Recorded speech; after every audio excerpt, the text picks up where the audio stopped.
Hello friends, welcome to self study guys. मैं हूं आपका दोस्त बंटी चौधरी। चलिए फ्रेंड्स, बात करने वाला हूं आज आपसे मैथमेटिक्स के। तो देखिए, फर्स्ट क्वेश्चन आपके सामने दे रखा है ए इक्वल टू दे रखा है, इसलिए एक सेट दे रखा है ए और सेट बी दे रखा है। तो अब आपसे पूछ रहा है इनमें से कौन सा ऑप्शन करेक्ट होगा।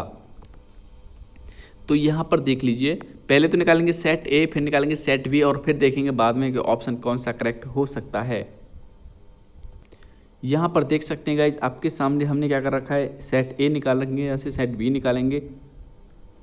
अब देखो सेट ए कैसे निकाला जाता है, यहाँ से बोलेंगे आप निकालेंगे कैसे। ये देखिए, यहाँ आप इतना देख लीजिए, इतना समझ लीजिए कि इसने बोला है एक्स बिलोंग कर रहा है कहाँ पर, नेचुरल नंबर में। जब एक्स नेचुरल नंबर में बिलोंग कर रहा है, लेकिन कहाँ से स्टार्ट है, मतलब ये आपसे बोल रहा है 3 से ग्रेटर है, मतलब 3 से बड़ा है। तो 4 5 6 7 8 9 10 11। अब बोलेंगे 11 तक क्यों लिया, क्योंकि उसने बोला है गाइस ये 12 से क्या है, लेस। सेम ऐसे निकालेंगे बी के साथ क्या बोला है उसने, एक्स बिलोंग कर रहा है नेचुरल नंबर में, मतलब 1 2 3 4 5 6, समझ में आ गया। अब आपसे बोल रहा है एक्स क्या है, सम संख्या है, मतलब एक्स क्या होना चाहिए, सम होना चाहिए। तो मतलब देख लीजिए क्या होना चाहिए, 2 4 6 8 इस तरीके से। अब उसने आगे कंडीशन बोल दिया कि एक्स की वैल्यू 15 से ज़्यादा नहीं होनी चाहिए। तो देख लीजिए हमने सेट निकाल लिया दूसरा। अब ऑप्शंस की तरफ जाना है और आपको ये देखना है कि उनका यूनियन निकालेंगे। ऑप्शन में है क्या यूनियन इनका, अगर यूनियन नहीं है तो डिवाइड देखिए। तो मैंने आपको बता दूं कि मैं जब प्रैक्टिस सेट सॉल्व किया तो मैंने देखा कि उसमें इंटरसेक्शन जो है ऑप्शन दे रखा है। तो देख सकते हैं गाइस, इंटरसेक्शन निकालेंगे तो इंटरसेक्शन निकलेगा ये 4 6 8 10। तो उम्मीद करता हूँ गाइस ये क्वेश्चन आपका क्लियर हो गया होगा। कोई दिक्कत है, कोई डाउट है तो कमेंट करिएगा, हम आपको सॉल्यूशन देंगे।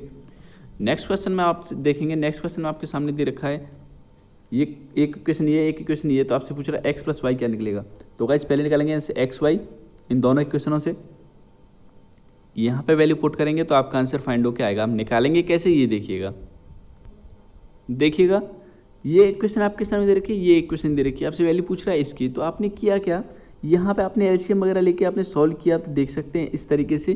तो यहाँ देखिए 12 से 12 कट जाएगा तो ये इक्वेशन बन के आ जाएगी, इक्वेशन फर्स्ट मान लिया। नेक्स्ट बात करेंगे यहाँ से, तो सॉल्व करेंगे इसे एलसीएम वगैरह लेके, तो सेकंड इक्वेशन आ जाएगी यहाँ पर। अब फर्स्ट और सेकंड को, मतलब सेकंड इक्वेशन हमने 2 से मल्टीप्लाई किया और क्या कर दिया, सब्ट्रैक्ट कर दिया। मतलब इक्वेशन फर्स्ट में से इक्वेशन सेकंड को क्या कर रहा हूँ, माइनस कर रहा हूँ। तो माइनस करने के बाद आप देख सकते हैं यहाँ से एक्स की वैल्यू निकलेगी ये, और जैसे ही एक्स की वैल्यू निकल जाएगी तो किसी भी एक इक्वेशन में पुट कर लीजिए, तो वहाँ से वाई की वैल्यू निकलेगी 1/2। और उसने पूछा था एक्स प्लस वाई क्या होगा, तो एक्स की वैल्यू ये है प्लस वाई, मतलब इन दोनों को जोड़ूंगा तो क्या आएगा 3/2। तो गाइज आपके पास आंसर आता है 3/2। नेक्स्ट क्वेश्चन आपसे पूछ रहा है इसका कोणांक क्या होगा। तो गाइज समझ लीजिए, एक इस टाइप का क्वेश्चन पहले भी आया था आपके सामने। तो कैसे करेंगे सॉल्व, समझिए। पहले ये देखिए 10 निकालेंगे यहाँ से, 10 थी, सॉरी पहले आपको ये बताते हैं करते कैसे। तो हमने सबसे पहले क्या किया, -1 और माइनस आयोटा को इक्वल रखा x प्लस आयोटा वाई। अब यहाँ से x प्लस आयोटा वाई रखने के बाद में आप क्या करेंगे, कंपैरिजन करेंगे। तो x की वैल्यू निकलेगी यहाँ से -1 और y निकालेंगे तो कंपैरिजन निकलेगा -y। ठीक है, ये निकल जाएगा -1 -y। तो अब होती है थीटा निकालते हैं कभी भी, तो थीटा इक्वल टू होता है tan इनवर्स y/x।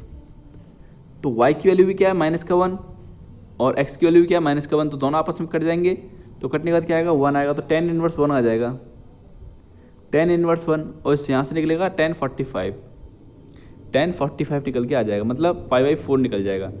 अब बात करते हैं tan π/4 निकल के आ रहा है। अब क्वाड्रेंट की बात कर लेते हैं थोड़ा। तो आपको ये पता होना चाहिए tan की वैल्यू कहाँ से कहाँ तक होती है, प्लस के पाई से माइनस के पाई तक होती है। क्लियर। अब आप देख सकते हैं ये भी माइनस का था 1, वाई और एक्स भी क्या था, माइनस का था। तो मतलब कौन से क्वाड्रेंट की बात हो रही है, थर्ड क्वाड्रेंट की बात हो रही है। क्लियर। यहाँ से ये पता चल जाता है, इन चिन्हों से ये पता चल जाता है क्या है, कौन से क्वाड्रेंट की बात हो रही है। यहाँ से निकाल लिया हमने थीटा।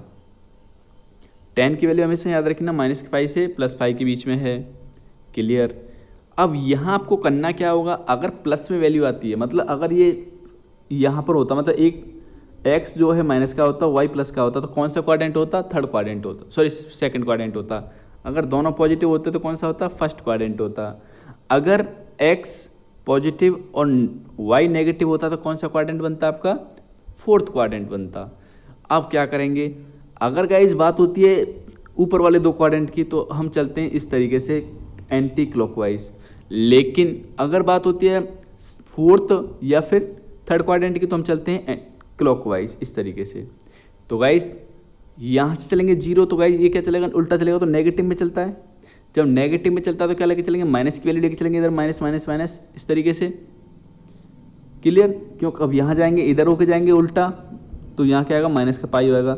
लेकिन अगर ऊपर से आ रहे हैं इस तरीके से तो क्या होएगा, यहाँ प्लस का पाई होना चाहिए, ये कंडीशन होनी चाहिए। तो देख लीजिए थर्ड क्वाड्रेंट की बात हो रही है तो क्या होना चाहिए, माइनस का पाई लेंगे और ऐड कर देंगे इसमें पाई बाई 4 को, तो हमारे पास वैल्यू निकल के आएगी, वो निकलेगी 3π/4। तो ऑप्शन नंबर सॉरी माइनस का 3π/4, ऑप्शन नंबर सी जो आपका करेक्ट होगा ना चाहिए। क्लियर, उम्मीद करता हूँ समझ में आ गया होगा। कोई डाउट रह जाता है, कोई प्रॉब्लम है तो कमेंट करिएगा। नेक्स्ट क्वेश्चन आपके सामने दे रखा है, इसने बोला टी आर समांतर श्रेणी का आरवां पद है, मतलब जैसे एनवां पद निकालते थे ना, ए प्लस करके और n-1 डी करके निकालते थे ना, यहाँ पे n की जगह क्या कर दिया, आर कर दिया है, बस ये आर। क्लियर, इतना आपको समझ में आ गया। तो यही कंडीशन है, बस आर की वैल्यू दे रखी है 1 2 3, मतलब नेचुरल नंबर कुछ भी हो सकता है। आगे उसने बोला है कंडीशन क्या है, कंडीशन है गाइज आपके सामने टी एम, मतलब एम वहाँ पद क्या दे रखा है 1/n। ये क्वेश्चन पहले भी मैं करा चुका हूँ, और एन वहाँ पद दे रखा है 1/m। आपसे पूछ रहा है टी एन और एम, तो ये किसके इक्वल होना चाहिए, a + mn-1 d, इसके इक्वल होना चाहिए, मतलब इसकी वैल्यू फाइंड करनी। क्लियरली बात ये है यहाँ पर। क्लियर, तो चलिए निकाल लेते हैं। पहले यहाँ से वैल्यू निकालेंगे, इन दोनों को ले जाके d और a की वैल्यू निकालेंगे, या तो d की निकाल लो या फिर a की निकाल लेंगे। ठीक है, निकालने के बाद इसमें पुट करेंगे, वैल्यू आपकी फाइंड हो के आ जाएगी। तो देखिएगा इस क्वेश्चन आपके सामने दे रखा था हमने टी एम, तो मतलब आरवां पद तो ये निकालने का फॉर्मूला होता ही है, तो एनवां निकालेंगे तो एम वां पद निकालेंगे। देखो एम वां पद, ये रहा एम वां पद का फॉर्मूला, तो किसके इक्वल है, 1/n के इक्वल है। सिमिलरली यहाँ से निकालेंगे तो यहाँ से निकलेगा, कौन सा पद निकालना है, एन वां पद, तो एन वां पद कहाँ के इक्वल है, 1/m के इक्वल है। तो इक्वेशन फर्स्ट एंड सेकेंड, अब करना क्या है, इक्वेशन फर्स्ट में से माइनस करेंगे इक्वेशन सेकेंड को। तो चलिए equation first minus equation second, तो निकल के आ रही है वैल्यू ये, और यहाँ पर ये। जब इतना निकल के आ रहा है यहाँ पर देखिएगा, ये निकल के आ गया, 1 से 1 कट गया, तो ये निकल के आई वैल्यू, ये आ जाता है। यहाँ देखेंगे ये आपस में कट जाएगा तो क्या आएगा, ये आएगा 1/mn, निकल के आ गया। यहाँ से निकालेंगे d = ये निकल के आ गया है, तो पुट कर देंगे किसी भी एक इक्वेशन में, कहाँ पर, यहाँ पर पुट कर दीजिए किसी भी एक इक्वेशन, फर्स्ट में कर दो चाहे सेकंड में कर दो। ठीक है, दोनों में से किसी में भी आप पुट कर देंगे d की वैल्यू, सॉरी क्या करेंगे, d की वैल्यू पुट करेंगे, तो d की वैल्यू यहाँ पर पुट कर देंगे किसी में, यहाँ करेंगे तो a की वैल्यू फाइंड होके आ जाएगी। तो a की वैल्यू भी आपके सामने निकल के आई, ये निकल के आती है आपके सामने 1/mn, पुट करेंगे तब। तो आप क्या करेंगे, उसने वैल्यू किसकी पूछी थी आपसे, इसकी वैल्यू पूछी थी, तो आप क्या करेंगे, n और m की वैल्यू पुट कर देंगे, सॉरी a और d की वैल्यू पुट कर देंगे। तो a और d की वैल्यू पुट कर दी, देख लीजिए इसका मल्टीप्लाई मैं अंदर करूंगा, तो कर दीजिए, तुम्हारे पास ये आपस में कट जाएगा, क्योंकि एक प्लस का एक माइनस का, तो आपके पास वैल्यू निकल के आती है 1। इसे हमेशा याद रखिएगा, इसी टाइप का क्वेश्चन देखने को मिलता है। कभी कभी क्या कर देता है, n की जगह दे देता है p और दे देता है q, और आपसे पूछा होता है p × q। याद रखिएगा यही चेंज मिलता है, आंसर हमेशा 1 ही रहता है। और यहाँ इक्वल टू बोल दिया जाता है ये p दे रखा था q के अपॉन बोल देते हैं, यहाँ होता तो यहाँ p के उल्टा बोल देते हैं ऐसे। क्लियर, चलिएगा नेक्स्ट बात करेंगे। तो गाइज आपका जो ऑप्शन होता है ऑप्शन नंबर सी जो आपका करेक्ट हो जाता है। नेक्स्ट क्वेश्चन आपसे बात कर रहा है m वह मान जिसके लिए ये इक्वेशन दे रखी है, तो आपको फाइंड करना है, मूलों का अनुपात दे रखा है ये, तो आपसे पूछ रहा है m की वैल्यू। तो देखिए कैसे करेंगे, तो भैया देखिएगा सबसे पहले करना क्या है, ये हमने निकाल लिया, ये इधर रखा है, इसके a का मल्टीप्लाई कर लिया, यहाँ पे कर लेंगे a का मल्टीप्लाई, तो ये निकल जाएगा अल्फा, ये निकल गया बीटा। तो अल्फा प्लस बीटा क्या होता था, अल्फा प्लस बीटा होता था माइनस का b/a। अब देखो b की जगह क्या रखा है यहाँ m, और माइनस चिन्ह कहाँ होता है, फॉर्मूले में ही होता है, तो माइनस का b/a ये होता था।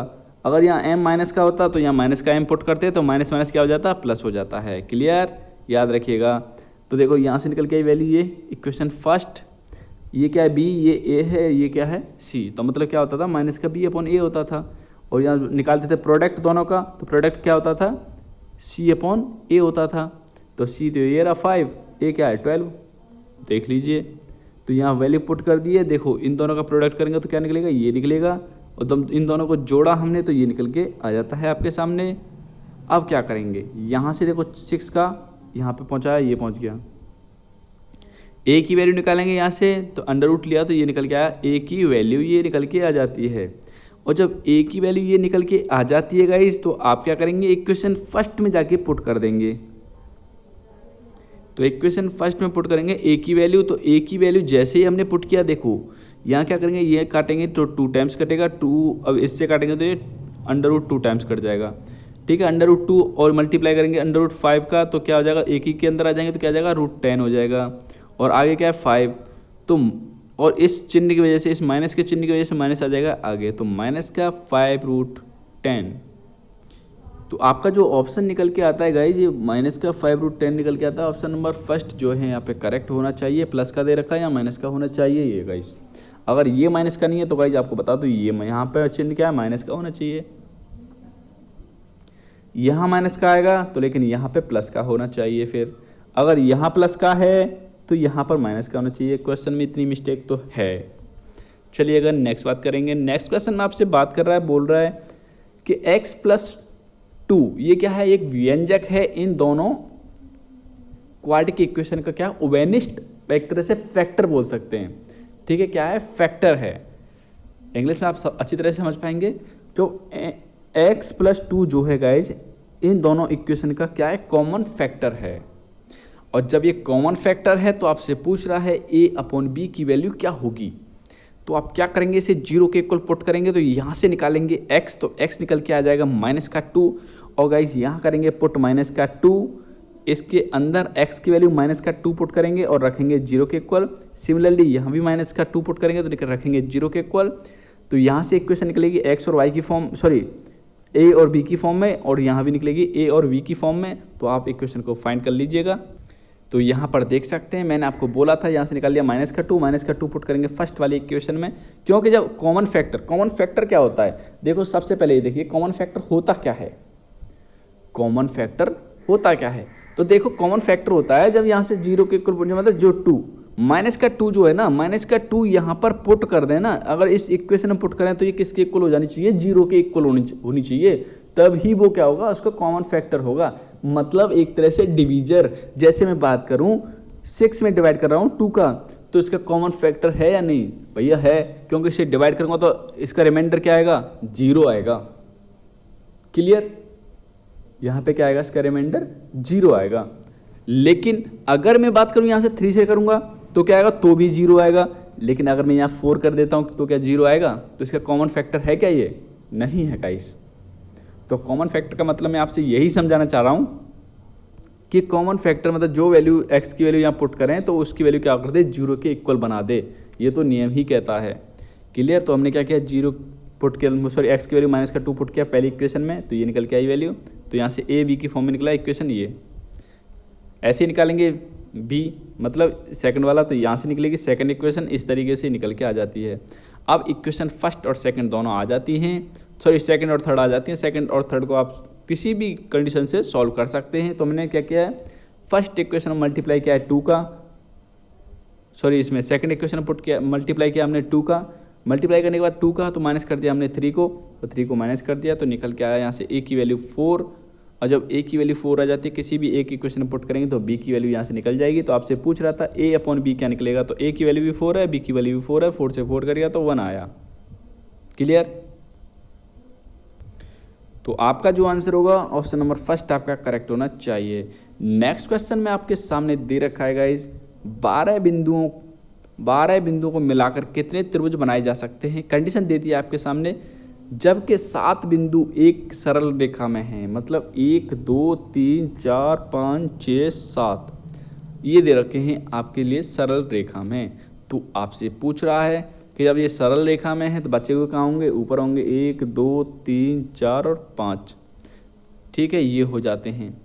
अब आपसे बोल रहा है कितने त्रिभुज बनाए जा सकते हैं, ये कंडीशन है आपकी, ठीक है। तो आपको फाइंड करना, कैसे करेंगे फाइंड, देखिएगा। तो ऐसे कैसे निकालेंगे ट्रायंगल्स, देखिएगा 12 पॉइंट होते हैं और टोटल 12 पॉइंट थे और 3 पॉइंट से मिलकर क्या बनता है, एक ट्रायंगल बनता है। कम से कम 3 पॉइंट होने चाहिए तभी बनेगा ट्राइंगल। माइनस कर देंगे 7 पॉइंट क्या है, लीन उसके क्या है, एक लाइन में है, एक लाइन में है 7 पॉइंट, माइनस कर देंगे और क्या निकलेगा, इस तरीके से इन्हें माइनस करेंगे तो यहां से इसे सॉल्व करेंगे तो निकल के आ रहा है 220, माइनस इसे सॉल्व करेंगे तो निकल के आएगा यहाँ पर 35। तो 220 में से 35 को माइनस करेंगे तो आपके पास आंसर निकल के आएगा 185, मतलब 185। तो ऑप्शन नंबर फर्स्ट आपका यहाँ पे करेक्ट होगा। इसी तरह से होगा सॉल्व, मतलब 12 पॉइंट हैं तो जब 12 पॉइंट मान के चलते हैं, अगर आपसे बोला होता है कि भाई 12 बिंदु हैं और कितने ट्राइंगल बनाए जा सकते हैं, उसमें आपसे कंडीशन नहीं दे रखी कि मतलब 7 एक लाइन में है या 8 एक लाइन में, कुछ नहीं दे रखा है ऐसा, तो आप सिंपली ये करेंगे तो 220 निकल के आ जाएगा। लेकिन अगर उसने बोल दिया कि 7 एक लाइन में है तो या 8 एक लाइन में है, तो इस तरीके से करेंगे, इसे माइनस कर देंगे तो टोटल ट्राइंगल्स निकल जाएंगे। क्लियर? चलिएगा नेक्स्ट बात करते हैं। नेक्स्ट क्वेश्चन में देखिए, यहाँ आपको बता दूं थोड़ी मिस्टेक है, यहाँ 5 नहीं है, ये 5 गलत लिख रखा है। अगर ऑप्शन के रिगार्डिंग चलें तो, अगर आप ऑप्शन को लेके नहीं चलते हैं, सिंपली करते हैं, तो इसका आंसर बहुत लंबा आएगा। मतलब आप क्वेश्चन को लेके चलते हैं कि क्वेश्चन सही है, हमारे ऑप्शन गलत हो सकते हैं, चल लीजिए भैया, सही बात है, क्योंकि आपके पास क्वेश्चन है, क्वेश्चन के अकॉर्डिंग चलना पड़ेगा हमें, ऑप्शन के अकॉर्डिंग नहीं। ये आपकी सही बात है कि ऑप्शन के अकॉर्डिंग नहीं चलेंगे, आपके पास जो क्वेश्चन दे रखा है ना उसके अकॉर्डिंग चलेंगे। अगर पेपर में आता है आपका ऑप्शन, क्वेश्चन में मिस्टेक हो रखी है, ऑप्शन आपके करेक्ट हैं, सिंपली बात है, एक तो नहीं करेक्ट होगा, या तो क्वेश्चन गलत होगा या फिर आंसर गलत होगा। लेकिन अगर क्वेश्चन पेपर में ऑप्शन गलत दे रखे हैं तो भी इसे गलत माना जाएगा, चाहे एक क्वेश्चन गलत दे रखा है ऑप्शन सही दे रखे हैं तो भी आपका गलत माना जाएगा, क्योंकि भाई बच्चे तो ऑप्शन मिलाएंगे क्वेश्चन को सॉल्व करेंगे, तो अगर ऑप्शन की तरफ से थोड़ा देखते हैं तो भैया क्वेश्चन नहीं मैच कर रहा है। तो देखिए आपको बता देता हूँ कैसे करना है, कैसे होता है ये आपको बता देता हूँ तरीका, और बाकी आपको ये देखना है कि कैसे आपको सॉल्व करना है, मतलब आपको क्या इसको करेक्ट मान के चलना है तो सॉल्व कर लीजिएगा, और इसको हटा के चलना है तो सॉल्व कर लीजिएगा। दोनों तरीके आपको बताऊंगा, देखिएगा ये होता है कंडीशन। कैसे? अब देखो, आपने देखा तो होगा ही, कैसे देखा होगा, देखो लॉग, जैसे यहाँ देखा ई और एक्स दे रखा है यहाँ पर, और बोल दिया जाए आपके सामने यहाँ पर वाई, तो आपसे पूछे एक्स की वैल्यू क्या होगी, तो एक्स निकालेंगे तो यहाँ से एक्स इक्वल टू हो जाएगा ई की पावर वाई, ये निकलता है इस तरीके से। मतलब यहाँ पे ई था तो ई यहाँ आ गया, अगर यहाँ पे ए लिख देता हूँ तो यहाँ पे क्या आ जाएगा, ए आ जाएगा, यहाँ पे बी लिख देता हूँ तो यहाँ पे क्या आ जाएगा, बी आ जाएगा। ठीक है, सिंपली बात ये है कि जैसे मैं आपके सामने बोलता हूँ, यहाँ पे बोलता हूँ एक्स और यहाँ बोलता हूँ एम और इक्वल टू बोलता हूँ ए, तो एम की वैल्यू निकालूंगा तो कैसे हो जाता है, एक्स जो यहाँ नीचे होता है वो उधर चला जाता है, इसकी पावर में आ जाएगी जो इक्वल टू में थी वैल्यू यो। ठीक है, कोई डाउट? इतना क्लियर हो गया? जब इतना क्लियर होगा तो समझ जाएंगे आप। यहाँ पर उसने क्वेश्चन बोला था कि √5 क्या है, बेस में है, मतलब आधार में है, तो उसने पूछा था, सॉरी ये कहाँ है, वेट अ सेकेंड, ये आपके आधार में है, इस तरीके से ये आधार में है और याद रखा एक्स, तो आपसे पूछ रहा है ये किसके इक्वल आना चाहिए, इसका आंसर 6 के इक्वल आ रहा है, तो आपसे पूछ रहा है कि यहाँ जो संख्या है ना एक्स जो है, एक्स की वैल्यू क्या है, तो एक्स निकालेंगे तो एक्स इक्वल टू क्या आ जाएगा, √8, मतलब 5 × √8 की होल पावर 6, इसे ब्रेक कर लीजिए, वही आपका आंसर होगा। लेकिन मैंने आपको क्या बोला कि यहाँ पर 5 नहीं है, और जगह आप ऑप्शन से मिलाना चाहते हैं तो यहाँ पे मान लीजिए इस पर 5 नहीं है, तो चलिए ऑप्शन से मिलाने के लिए 5 नहीं लिया, हमने क्या लिया, √8 लिया है। इसको सॉल्व करेंगे तो आपके पास निकलेगा √8 की पावर 3 होगा, इसे ब्रेक करेंगे तो निकल के आएगा आपके सामने 512। ठीक है, क्या निकलेगा, 512, 512 निकलेगा।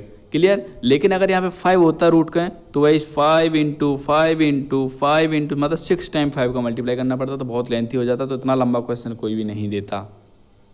अगर देता भी तो आपके सामने कैसे बोलता, ये कंडीशन दे रखा होती साथ में और ये 5 दे रखा होता, तो आपके सामने होता 5 की पावर 6 × ये 8 की पावर हो जाएगा 3, ये होता आंसर। अगर आपके सामने यही क्वेश्चन सॉल्व करने के लिए होता तो इस तरीके से सॉल्व करते। क्लियर? याद रखिएगा इस चीज को। तो गाइज आपका जो आंसर निकलेगा 512, ऑप्शन नंबर डी निकलेगा, जब आप इसे हटा देंगे तो। लेकिन अगर नहीं हटाते हो तो गाइज 5 की पावर 6 × 8 की पावर 3 ये आंसर होगा, कैसे भी सॉल्व कर लीजिएगा। चलिए नेक्स्ट बात करते हैं। नेक्स्ट क्वेश्चन आपसे बोल रहा है ए एक मैट्रिक्स है जो कि 2x3 की है, 2x3 की है, और आपके सामने दे रखा है a × b, मतलब a और b की मैट्रिक्स क्या है, इतनी की है, लेकिन b आपसे पूछ रहा है क्या होना चाहिए। तो देखिए गाइज आपको बता दूं, 2 क्रॉस 3 तो दे ही रखा है, हम मान लेते हैं यहाँ पर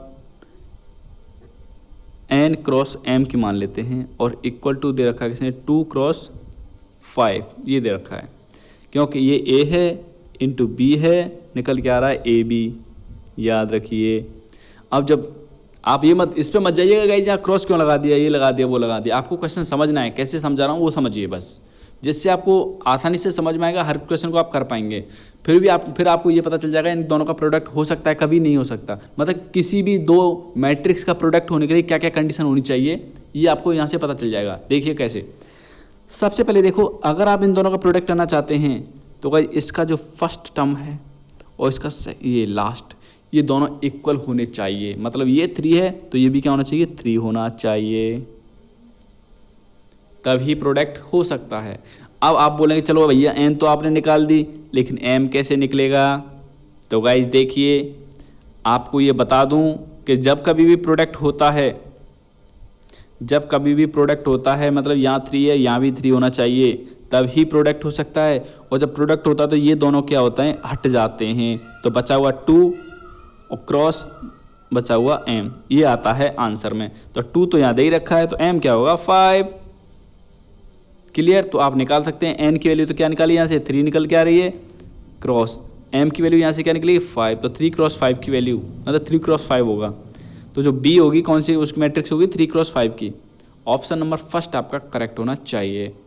चलिए नेक्स्ट बात करते हैं। नेक्स्ट क्वेश्चन में बात करेंगे, देखो ये दे रखा है a की पावर n, तो आपसे पूछ रहा है इनमें से कौन सा ऑप्शन जो है आपका करेक्ट होना चाहिए। देखिएगा पहले आप ये देख लीजिए आयोटा की वैल्यू क्या होती है √1 होती है, माइनस का √1 होती है, ठीक है, और निकालेंगे a आयोटा स्क्वायर तो क्या होगा माइनस का 1 हो जाएगा, आयोटा की पावर 3 निकालेंगे तो माइनस का आयोटा निकलता है, ये माइनस का 1 है गाइस, ठीक है, और आयोटा की पावर 4 निकालते हैं तो इसका मतलब क्या होता है 1 होता है। क्लियर, तो देखिए अगर मैं करता हूँ a का स्क्वायर, तो a का स्क्वायर करूँगा तो क्या हो जाएगा आयोटा का स्क्वायर 0 0 और आयोटा का स्क्वायर, तो देखिए यहाँ से निकलेगा आयोटा स्क्वायर की वैल्यू क्या होती है माइनस का 1 0 0 माइनस का 1, ये निकल के आया a स्क्वायर।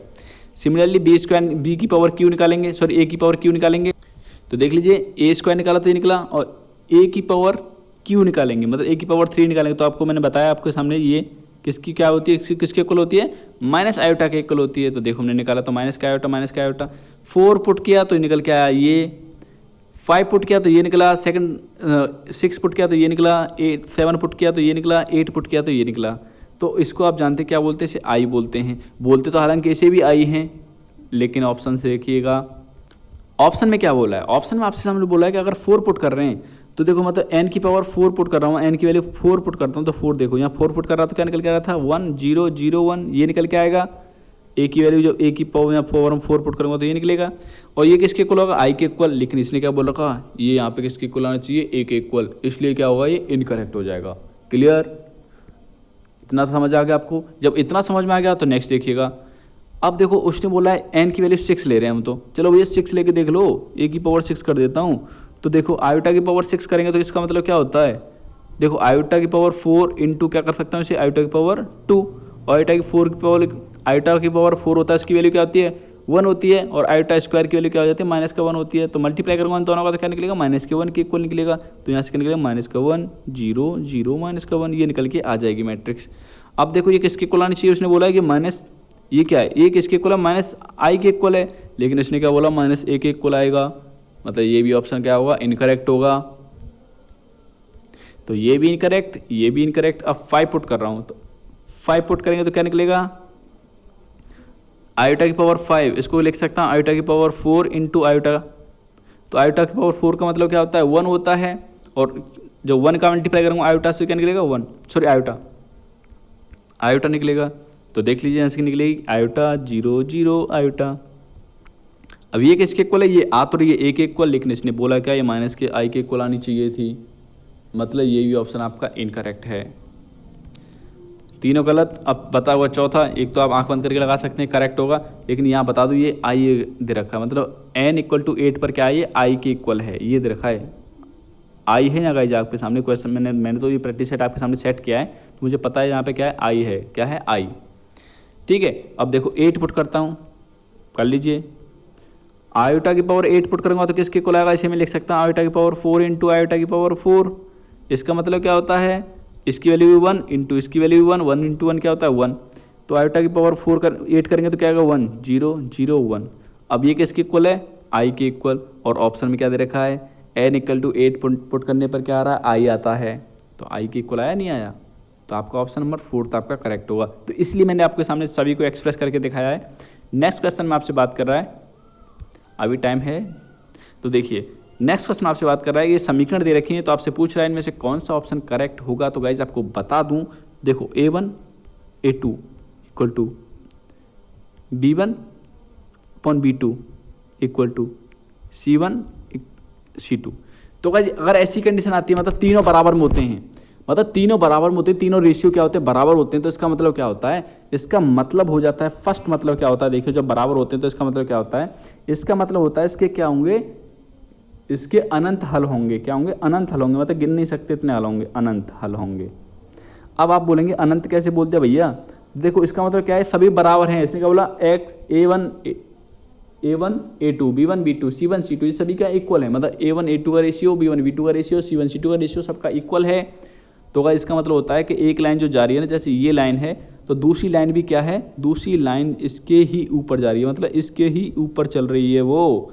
इसका मतलब ये होता है, मतलब जो एक लाइन के ऊपर दूसरी लाइन है तो इसका मतलब क्या है, पैरेलल तो है ही है, लेकिन एक दूसरे को काटती हुई तो जा रही है, मतलब एक दूसरे के ऊपर ये तो काट ही रही है एक तरह से। जो काट रही है तो मतलब कितने पॉइंटों में काट रही है भैया, अनंत पॉइंटों में काट रही है यहाँ से यहाँ तक जाने में। तो क्यों, उसने क्या बोला है, एक लाइन ही तो है, और लाइन क्या होती है, लाइन जो चलती जाती है, और लाइन के ऊपर लाइन दूसरी है, तो इसका मतलब क्या है, उसके अनंत हल होंगे, क्योंकि एक लाइन क्या होती है, एक लाइन अनंत बिंदुओं से मिलकर बनी होती है। एक लाइन जो होती है अनंत बिंदुओं से मिलकर बनी होती है। हालांकि मिनिमम कितने पॉइंट चाहिए होते हैं, 2 पॉइंट चाहिए होते हैं बनाने के लिए, लेकिन एक लाइन दे दी तो क्या अनंत पॉइंटों से मिलकर होती है। तो आप बोल सकते हैं क्या होगा यहाँ का, इसके अनंत सॉल्यूशंस होंगे। ठीक है, अब देखो नेक्स्ट, अगर गाइज ये आता है कंडीशन आपके सामने, देखो ये तो हो जाती है, अब यहीं पे आपके सामने कंडीशन आ जाती है कि ये नॉट इक्वल टू हो गया, ये नॉट इक्वल टू हो गया, बाकी के सभी इक्वल हैं, तो इसका मतलब होता है क्या होगा, इसका कोई भी सॉल्यूशन नहीं होगा, क्योंकि इसका मतलब हो जाता है ये दोनों पैरेलल हैं, मतलब ये तो दोनों इक्वल हैं लेकिन ये क्या है, अलग है। तो इसका मतलब क्या है, ये दोनों पैरेलल हैं, और जब पैरेलल हैं तो कहीं काटेंगी क्या, कभी नहीं काटेंगी। तो कभी नहीं काटेंगे तो इसका मतलब क्या होगा, इसका कोई भी सॉल्यूशन नहीं होगा। क्लियर। अगर यहाँ आ जाता है आपके सामने ये भी नॉट इक्वल टू होता है, मतलब आप इस कंडीशन को भूल जाइए, आपके सामने ये आ जाते हैं दोनों, मतलब ये नॉट इक्वल टू है, तो इसका मतलब क्या होता है भैया, इसका क्या होगा, जब आपके सामने ऐसी कंडीशन आती है तो इसका मतलब होता है इसका एक ही सॉल्यूशन है।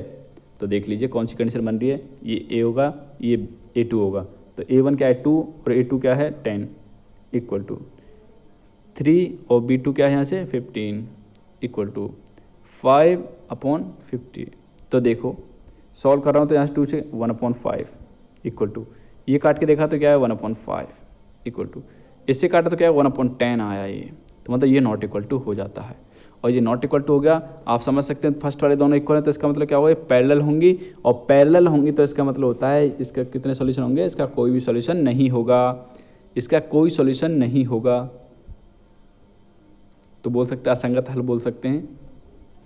तो गाइज आज के लिए इतना ही रखते हैं इस क्लास को, मिलते हैं आपसे नेक्स्ट वीडियो में, नेक्स्ट क्लास में मिलेंगे। बाकी के जो क्वेश्चन बचे हुए हैं देखो 12 के बाद में हम आपके सामने कराएंगे, तो इन क्वेश्चंस को एक बार खुद से ट्राई करके देखिएगा। मैं आपके सामने क्वेश्चंस दिखा देता हूँ सारे, इसके शॉट लेते जाइएगा।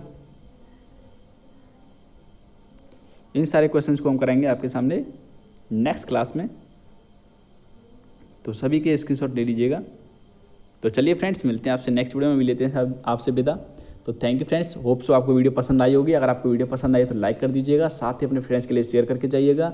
और गाइज अगर आप इस चैनल पर नए थे तो प्लीज़ चैनल को सब्सक्राइब कर लीजिएगा और बेल आइकन को क्लिक कर लीजिएगा, जिससे नोटिफिकेशन मिलेगा आपको सबसे पहले। जय हिंद, जय भारत।